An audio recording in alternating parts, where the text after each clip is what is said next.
महेश जी, आज हमारे पैरों में बिजलियां कौन धरेगा? कहाँ से आएंगे वो शब्द जिन्हें हम ढूंढ रहे हैं? हमारी प्यास पैदा करेगी उन शब्दों को, क्योंकि एक सामान्य सा सिद्धांत है जीवन का कि अगर हमें प्यास लगी है और कहीं जल ना मिले तो हम उसके लिए कोसों भटकते हैं जब तक कि जल ना मिल जाए, और जल की प्यास ही अंततः हमारे जीवन को तृप्ति देती है। तो अपनी प्यास को सबसे पहले तो बढ़ाना है।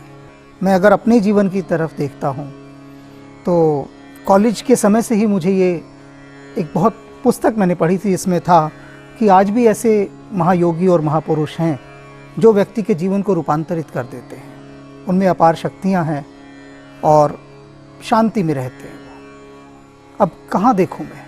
दिल्ली जैसे शहर में मैं कहाँ महायोगियों को ढूंढूंगा? लेकिन प्यास पैदा हुई उनको ढूंढने की, और उसके बाद विवाह हो गया। तो पत्नी से अनुमति ली कि मैं ऐसे व्यक्तियों की खोज में जाना चाहता हूँ। पत्नी बड़ी करुणावान, उसने पूरी अनुमति दी कि आप जाइए, खोजिए। और मैं खोज पर निकला। सत्य यह है कि मैंने उन्हें नहीं खोजा, उन्होंने ही मुझे खोज लिया। हमें सिर्फ अपने भीतर की प्यास पैदा करनी। आपने कहा कि एक कदम बढ़ाने की जरूरत है, सिर्फ पहला एक कदम। कदम। देखिए, आज हम जहाँ खड़े हैं, अगर हम समाज की स्थिति को देखते हैं और खासकर युवाओं की बात करते हैं, हमेशा ये कहा जाता है कि ये युवा पीढ़ी ही तो है जो नए युग का संचार करेगी, जो एक नई शुरुआत करेगी। लेकिन वो भी तो कितनी सारी चीज़ों से घिरी है। आपको लगता है अभी जो पीछे गुजरा है या जो कुछ हो रहा है समाज में, क्या हमारी प्यास जागृत हो रही है? क्या हम एक्चुअली वो पहला कदम बढ़ाने को तैयार हैं? क्या हम बढ़ा पाएंगे? बिल्कुल बढ़ा पाएंगे, ना की तो संभावना ही नहीं है। लेकिन वैसे कदम बढ़ाने की हमें संभावनाएं पैदा करनी होंगी, वैसे अवसर पैदा करने होंगे जिससे हम उस ओर बढ़ें। उदाहरण की ही बात चल रही है तो मैं वहीं से दे रहा हूँ। उसके बाद जब मुझे थोड़ी बहुत उन महायोगियों की झूठन मिली, प्रसाद मिला, तो कुछ लोग मेरे संपर्क में आए। उन लोगों की अवस्था 40 वर्षों से लेकर 80 वर्षों के बीच में है। उनकी पत्नियों ने उन्हें रोका कि वो मेरे पास ना आए। क्यों रोका? उनको डर था कि कहीं मेरे पास आने से इनका ध्यान लग गया तो घर कौन देखेगा। और यही स्थिति स्वामी विवेकानंद के साथ थी। रामकृष्ण परमहंस के देह त्याग के बाद वो अपने गुरु भाइयों को इकट्ठा करते थे। उनके लिए लोग घर के दरवाजे बंद करते देते स्वामी जी के लिए कि नहीं, ये आगे हमारे बच्चों को ये भटकाएगा, बिगाड़ देगा। तो जो ध्यान के पथ पर ले जाने वाला व्यक्ति है उसको बिगाड़ने वाला कहा जाता है। तो माता पिता की जो प्राथमिकता हो गई है कि उनका बच्चा ध्यान की ओर ना बढ़े। उनको डर लगता है कि कहीं ऐसा तो नहीं कि ये सिद्धार्थ की तरह घर छोड़ के चला जाए, ध्यान लग गया तो। वो ये नहीं समझते कि ध्यान के कारण इसकी आंतरिक शक्तियाँ जागेंगी, जैसे स्वामी विवेकानंद की जागी थी। वो घंटों ध्यान करते थे, मैं अक्सर इस बात को कहता हूँ। एकांतवास करते थे और उसकी ओर वो प्रेरित हुए। हमारे जो अभिभावक हैं, बहुत सारे बच्चे मुझे मिलते हैं माता पिता के साथ, तो मैं पूछता हूँ कि आप जिस भी धर्म और संप्रदाय के हैं, क्या अपने बच्चों को वहाँ ले जाते हैं? तो वो कहते हैं बच्चों के टेस्ट नहीं है वहाँ, बच्चे जाना ही नहीं चाहते। बच्चे जाना ही नहीं चाहते। लेकिन विवाह में तो ले जाते हो, वहाँ तो नहीं कहते टेस्ट नहीं है। पिछली बार भी ये बात मैंने कहा था कि सिनेमा हॉल में तो ले जाते हो, वहाँ कहते हो टेस्ट नहीं है। तो टेस्ट बड्स डेवलप किए वहाँ के ले जाने के। पहले दिन जिस दिन बच्चे का जन्म हुआ, उस दिन तो उसने नहीं कहा था मेरा ये टेस्ट नहीं है, उसको पता ही नहीं था टेस्ट क्या है। बिल्कुल। हमारी शुरुआत कैसी रही? हमने कहाँ पहल की? हमने उसे बचाया, उन सब चीज़ों से बचाया। महेश जी, जहाँ बात स्वामी विवेकानंद जी की आती है, बहुत सारे युवा या बड़े लोग भी बात करते हैं। हम ये कहते हैं कि हाँ, वो अवेकन्ड सोल हैं, वो एक ऐसी शख्सियत जिन्होंने हमें हमारा मार्गदर्शन किया, जिन्होंने भारत के लिए इतना सपना देखा। लेकिन वो थे, वो अवेकन्ड थे, उनके पास परमहंस जी का साथ था। हम तो बेचारे, हम तो कमज़ोर हैं, हमसे तो नहीं हो सकता, हम तो बंधे हुए हैं ना ग्रस्त में। मैं आपसे आज ये जानना चाहती हूँ, इस मंच पर आपने जैसे अपनी यात्रा की, आप भी तो गृहस्थ थे, या हम में से और जितने लोग हैं, क्या उस तक उसको अचीव किया जा सकता है? इज इट पॉसिबल, या सब कुछ छोड़ना ही पड़ेगा तभी अचीवमेंट? छोड़ने जैसा कुछ भी नहीं है। अब कहा कि क्या वो तो अवेकनिंग थे, अलग थे, तो मैं भी तो उसी मॉडल का कंप्यूटर हूँ जिस मॉडल के वो हैं, कोई फ़र्क नहीं है। मैं भी उसी स्कूलों से पढ़ा हूँ, उन्हीं विश्वविद्यालयों से पढ़ा हूँ, मेरे भी वही प्रोफेसर रहे, मेरी भी वही गृहस्थी है, मेरी भी पत्नी है, मेरे भी बच्चे हैं, सब कुछ उनके जैसा हूँ मैं। रामकृष्ण परमहंस ने विवाह किया, उनकी पत्नी थी। विवेकानंद ने उनसे पूछा कि आपको आवश्यकता क्या थी, आप तो वैसे ही ब्रह्मचर्य का जीवन जीते हैं। तो उन्होंने कहा लोक शिक्षा के लिए, ये दिखाने के लिए कि पत्नी के रहते हुए भी, गृहस्थ होते हुए भी मैं आध्यात्मिक यात्रा कर सकता हूं। उदाहरण देने के लिए, हमारे पास जो सबसे बड़ी मूल्यवान पूंजी खो गई है वो उदाहरण खो गए। उदाहरण नहीं है। उन सभी की पत्नियों को जिनकी मैं बात कर रहा हूं, उनको मैंने समझाया कि आपको ये डर है कि आपके पति मेरी संगत में रहने के कारण आपको छोड़कर चले जाएंगे, तो क्या मैंने अपनी पत्नी को छोड़ दिया? मैं तो अपनी गृहस्थी खूब अच्छे से चला रहा हूँ। सन्यास की जो बात आती है, सन्यासी होने, सन्यास का जो अर्थ है वो है समान रूप से जिसका न्यास हुआ हो, यानी श्रृंगार, समान रूप से जिसका श्रृंगार हुआ हो। समान रूप से श्रृंगार तभी हो सकता है जब दोनों पंख लगाकर मनुष्य उड़े, संसार का भी और परमात्मा का भी, दोनों पंखों से उड़े। बहुत सुंदर आपने व्याख्या की कि समान रूप से जिसका श्रृंगार किया गया, समान रूप से श्रृंगार, जिसका न्यास हो, और दोनों जो हैं वो बैलेंस बनाकर, दोनों सुंदरतम हो, अध्यात्म भी हो। अब अध्यात्म होता तो जैसी घटनाएं अब हो रही हैं वैसी नहीं हो रही। 100%। और ये एक बहुत बड़ा सवाल, बिल्कुल बहुत खूबसूरत बात पे ये जो खत्म हुई बात कि जो आत्मविश्वास नहीं रखता वो नास्तिक है। आत्मविश्वास आज के वक्त में क्या, मैं अपने में किस बात में विश्वास रखूं? मैं टैलेंटेड हूं, मैं अच्छा सिंगर हूं, मैं अच्छा पढ़ने वाला हूं, मैं सक्सेसफुल हो रहा हूं, मैं एमएनसी में काम कर रहा हूं, मुझ में ये टैलेंट है। सिर्फ इतना विश्वास, ये किस चीज़ का विश्वास? महेश जी, हमारा जो युवा है वो यहाँ पहुँच गया है कि शायद हम जानते ही नहीं हम अपने में विश्वास किस चीज़ में करें। क्या है मेरे पास? सब कुछ है उसके पास। छोटा सा प्रसंग हमारी कथाओं में आता है ना कि सागर के किनारे हनुमान जी रुक गए थे कि मैं सागर कैसे पार करूं, था ना कि कौन सागर को पार करेगा। सागर प्रतीक है कठिनाई का। अगर हम उसको पारंपरिक कथा से हटा दें तो जामवंत ने हनुमान से कहा कि तुम्हारे अंदर शक्ति के अनंत भंडार है, तुम कोशिश तो करो, तुम छलांग तो लगाओ। बात छलांग लगाने की थी। सिर्फ एक छलांग लगाने से जो साहस मिलता है वो साहस ही हमारी आत्मशक्ति बनता है। आज का जो परिवेश है हमारा, उसमें जो हमारे शीर्ष पर लोग बैठे हैं सबसे ऊंचे स्थान पर, उनको ऐसे छलांग की आवश्यकता है। अगर देश में रूपांतरण लाना है, युवा शक्ति में भी रूपांतरण लाना है। भगवान राम थे जिनको वशिष्ठ मिले हुए थे। राम अगर हम देखें तो सिर्फ एक राजा के पुत्र थे, लेकिन वो राजा का पुत्र, मैं तो कहता हूँ पॉलिटिशियन जो है वो परमात्मा के सबसे निकट है। राम एक पॉलिटिशियन थे, हमारे भगवान है आज। क्यों? क्योंकि राम ने उन आत्मविश्वास का, उन शक्तियों का आह्वान किया अपने भीतर। किसके बलबूते पर? अपने गुरु के, वशिष्ठ के।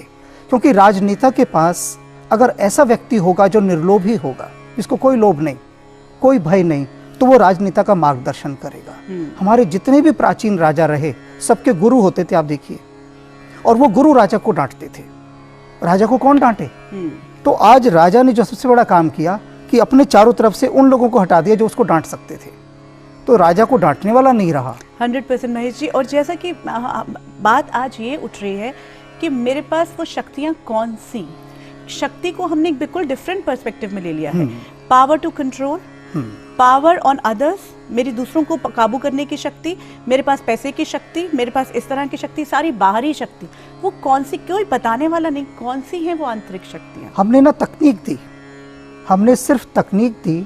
रामधारी सिंह दिनकर कहते हैं, और बुद्धि ही बढ़ती गई निशेष, छूट गया पीछे वह हृदय का देश।